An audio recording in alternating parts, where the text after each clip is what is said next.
ஒவ்வொரு தமிழனும் அறிந்து கொள்ள வேண்டிய வீரன் மருதநாயகத்தின் கதையை பாட்காஸ்டாக கேளுங்கள். பிஎஸ் வேல்யூ ஓடிடி டெஸ்கிரிப்ஷன்ல இருக்க லிங்கை கிளிக் பண்ணுங்க.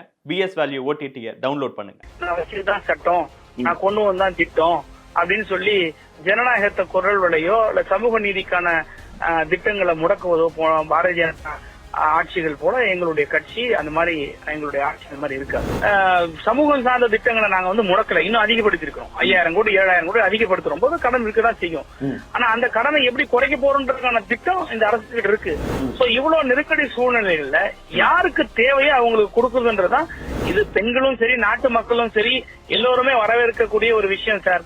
ஆனா அரசியல் கட்சிகள் எதிர்கட்சிகள் தான் அரசியல் ஆபத்துக்கு ஆதாயத்துக்கு ஒரு அவள் கிடைச்சதுன்னு மென்னுட்டு இருக்காங்க. சரி பேசுங்க பேசுங்க பேசுனா அது எவ்வளவு தூரம் நீங்க பேசுறீங்களோ எவ்வளவு காலம் பேசுங்க, மக்கள் எவ்வளவு தூரம் அதை எடுக்க போறாங்கன்றது அவங்களுக்கே தெரிய போகுது. இதுல திமுக கவர்மெண்ட்டுக்கு இது பெரிய ஒரு சறுக்கல் பிளாப், சொன்ன வாக்குறுதியை காப்பாற்ற முடியாம போயிரும் அப்படின்றத அவங்க ரொம்ப ஆசைப்பட்டாங்க.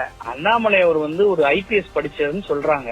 ஒரு அரசு அதிகாரியா இந்திய பணி ஆணையத்துல இருந்தவர் கொஞ்சமாவது ஒரு சென்ஸோட பேசணும். திட்டம் என்னைக்கு அமலுக்கு வரும்னா அந்த அமலுக்கு வர தேதியில இருந்தா நடைமுறைப்படுத்த முடியுமே தவிர ஏன் 1947 இருந்து கேட்க சொல்லுங்க அண்ணாமலையா?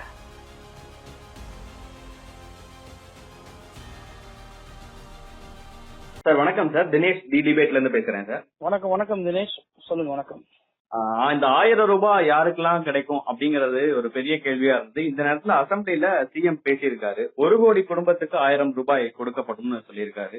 சிறிய வணிக இடத்துல வேலை பாக்குறவங்க, சிறிய கடை வச்சிருக்கவங்க, ரோட்ல கடை போட்டிருக்கவங்க, மீனவ சமுதாய பெண்கள் அவங்களுக்கு எல்லாம் 1000 ரூபாய் கிடைக்கும் அப்படின்னு ஒரு விஷயத்த விளக்கத்தை கொடுத்திருக்காரு. வழிகாட்டு நெறிமுறைகள் கொடுக்கப்படும் விரைவில் அப்படிங்கறதையும் சொல்லியிருக்காரு. பொதுவா எதிர்கட்சிகள் எல்லாரும் வைக்கிற குற்றச்சாட்டு எல்லோருக்கும் 1000 ரூபாய்னு தேர்தல் அறிக்கையில சொல்லிட்டு இப்ப ஒரு குறிப்பிட்ட சிலருக்கு மட்டும்னு அவர் லிஸ்ட் பண்றது சரியாங்கிறது சொல்லியிருக்காங்க சார். உங்களோட பார்வை? குறிப்பிட்ட ஒரு சிலர்ன்றது ஏதோ ஒரு சில 1000மோ சில 100 நம்பர் எண்ணிக்கை உள்ள மகளிருக்கு கொடுக்க போறது இல்ல. கோடி, 1 கோடி. அந்த 1 கோடிங்கிறது ஒரு அளவுகோலா வச்சு செய்யறாங்க. ஒருவேளை கணக்கெடுப்புகள் நடக்கும்போது இதுக்கான தரவுகள்லாம் வரும்போது அதற்கான விஷயங்கள் கூடலாம் குறையலாம், என்ன வேணா இருக்கலாம். ஆனா யாருக்கு உண்மையிலேயே அந்த 1000 ரூபாய் தேவைப்படும்?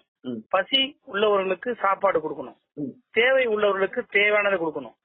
சோ அரசு ஊழியர்களோ இல்ல மற்ற நிறைவு பெற்றவங்களுக்கோ அவங்களுக்கு எல்லாம் கொடுக்கறது இது தேவையாங்கிற ஒரு கேள்விக்குறி இருக்கு.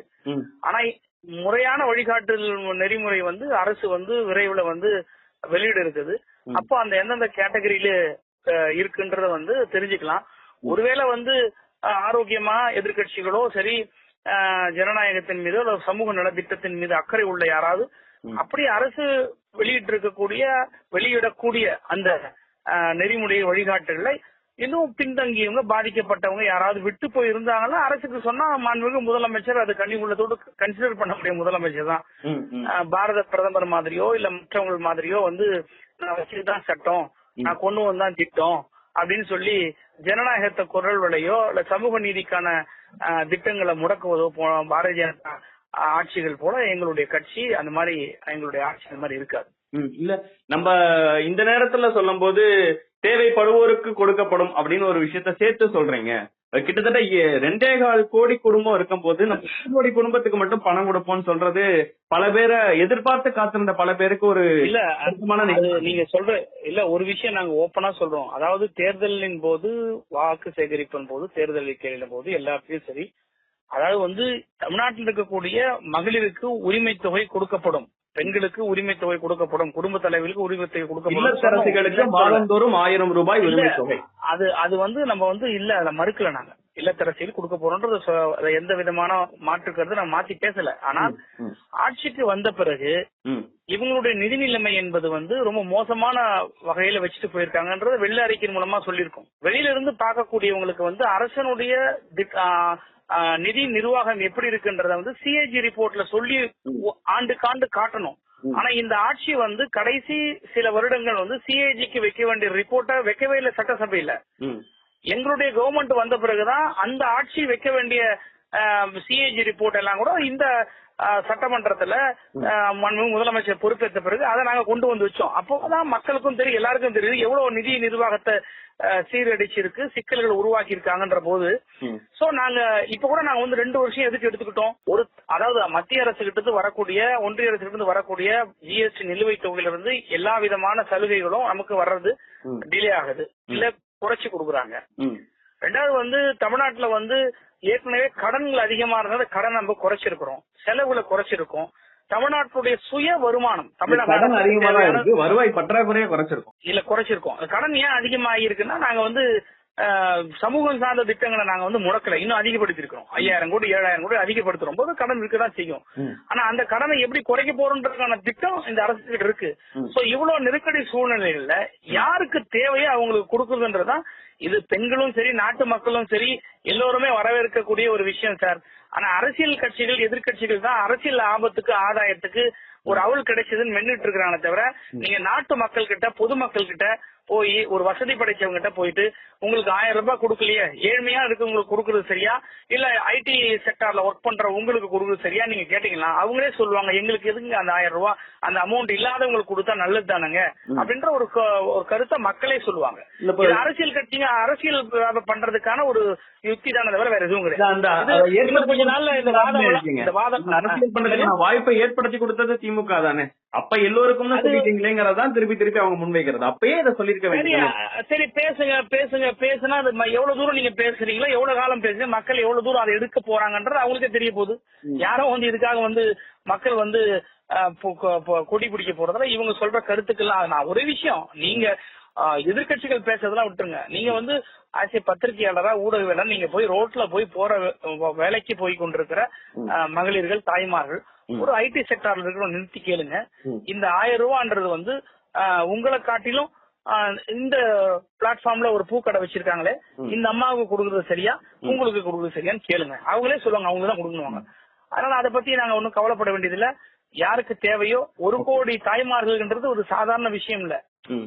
அதாவது இந்த திட்டத்தையே நடைமுறைப்படுத்த முடியாதுன்னு நினைச்சாங்க, பகல் கனவு கண்டாங்க எதிர்கட்சிகள்லாம். இதுல வந்து திமுக கவர்மெண்ட்டுக்கு வந்து இது பெரிய ஒரு சறுக்கல், பிளாப், சொன்ன வாக்குறுதியை காப்பாற்ற முடியாம போயிரும் அப்படின்றதுலாம் இவங்க ரொம்ப ஆசைப்பட்டாங்க.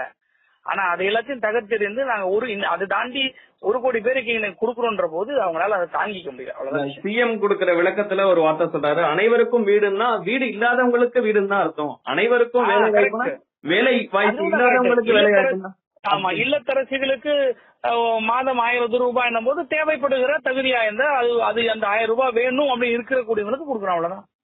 நிறைவா சார், அண்ணாமலை அவர்கள் குறிப்பிடும்போது அந்த 28 மாசத்துக்கு சேர்த்து கொடுக்கணும் அப்படிங்கிற ஒரு விஷயத்த தொடர்ந்து முன்னெடுக்கிறாரு.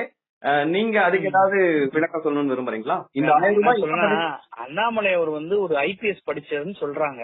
ஒரு அரசு அதிகாரியா இந்திய பணி ஆணையத்துல இருந்தவர் இவரு. கொஞ்சமாவது ஒரு சென்ஸோட பேசணும். அதாவது எந்த ஒரு திட்டமும் என்னைக்கு நடைமுறைப்படுத்த வருது அன்னில்தான். நான் கேக்குறேன், இப்ப சப்போஸ் மோடி அவங்க வந்து 15 லட்சம் ரூபாய் கொடுக்குறேன்னு நாங்க ஒரு அக்கௌண்ட்டுக்கும் இப்ப வந்து 2 டேர்ம் ஆச்சு, எல்லாத்தையும் சேர்த்து வச்சு இவங்க வந்து இப்போ அக்கௌண்ட்ல எங்களுக்கு கிரெடிட் பண்ணுவாங்களா? இல்ல இவங்க கொடுக்குற பெட்ரோல் டீசல் விலையெல்லாம் வந்து நாங்க வந்து 10 ரூபாய்க்கு 9 ரூபாய்க்கு கொடுக்குறோம்னாங்களே, இது வரைக்கும் கொடுக்காம கூட்டிட்டு தான் இருக்காங்க. நாளைக்கு ஒருவேளை குறைக்கிறாங்கன்னு வச்சுங்க, இவ்வளவு நாள் கூட்டினதுக்கெல்லாம் அந்த பணத்தை எல்லாம் எல்லா மக்களுக்கும், நாட்டு மக்களுக்கு திருப்பி கொடுப்பாங்களா? அது கொஞ்சம் கூட வந்து ஒரு அரசியல் புரிதல் இல்லாம, ஒரு பொது புத்தி இல்லாம, ஒரு எந்த விதமான வந்து அரசியல் அட்மினிஸ்ட்ரேஷன் நாலேஜே இல்லாம அண்ணாமலை பேசுற பேச்சு இது. ஒரு திட்டம் என்னைக்கு அமலுக்கு வரும்னா அந்த அமலுக்கு வர தேதியில இருந்தா நடைமுறைப்படுத்த முடியுமே தவிர ஏன் 1947 இருந்து கேட்க சொல்லுங்க அண்ணாமலையா? அதனால வந்து ஒரு அறிவற்ற வாதம் அண்ணாமலை. மக்கள் புரிஞ்சுப்பாங்கன்னு நினைக்கிறீங்களா உங்களுடைய விளக்கங்களை எல்லாம்? டெஃபினட்டா புரிஞ்சுப்பாங்க, மக்கள் கண்டிப்பா புரியும். மக்கள் நம்மளை விட ரொம்ப கேர்ஃபுல்லா இருக்காங்க. நான் அரசியலுக்காக பேசுறேன்னா பொதுவா பேசுறான்ற கூட பகுப்பாய்ந்து பார்க்கக்கூடிய பார்வை மக்கள் கிட்ட நம்மளோட அதிகமா இருக்கு. மிக்க நன்றி. மக்கள் எப்படி இதை பாக்குறாங்கிறதையும் பொறுத்து வந்து பாக்கலாம் சார். நன்றி. கருத்துக்களை பற்றி பண்ண மிக்க நன்றி.